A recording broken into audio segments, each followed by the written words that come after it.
Daar sê julle, ons is 'n bietjie hier by die nek. En ek het my balmerkatrol by die huis vergeet. En ek sê vir myself, wel, ek het my 8 voet kaidas hier, maar ek sê, yes. Ek weet nie as ek 'n dik snor gaan optel op hierdie kaidas gaan ek 'n bietjie sukkel. Nee, ek het 0.25 kaida lyn op die katrol. En ek dink dit is 'n 18 pond liedertjie wat ek op het. Ek sit toe so dik white op wat ek by hom Dion gekry het. Dankie hom Dion.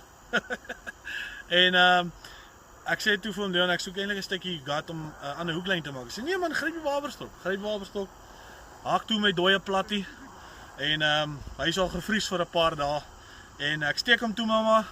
Verwag nou nie iets reg, weet iets groot nie, jy weet, maar trek hierdie ding so klaphard. Dis nie van zzz nie, is net van ta. Dan hardloop. Hy ruk die hele agterpen los.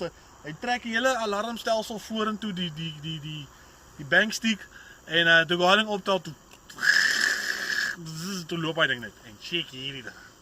Ek skat hom seker in die klas van 5-6 kilos. Hy kan net klein bietjie meer wees, ek weet nie. Hy voel nog jou sausage roll. Byt hy vir my. Nee man, dan gaan jy nou terugsit. Ja, eina, weer. Weg is die velle. Eina man, dan gaan jy nou release. Ek sweer ek gaan jou nie eet nie. Ek beloof ek gaan jou nie eet nie. Ek gaan jou eina. Maar anyway, ouens.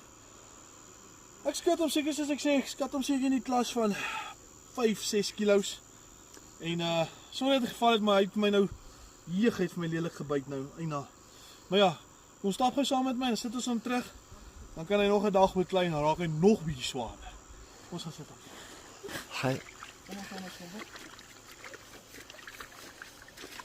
Nou kan jy huis toe gaan. Jeeg ou, kom my so my gebyt man. Sis. Gaan huis toe. Nee, huis toe. Ja, huis toe. Nee, huis toe. So.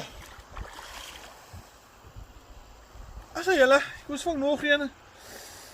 Hier geef my lelik gebyt, maar kom ons vang nog 'n vetie. Let's go.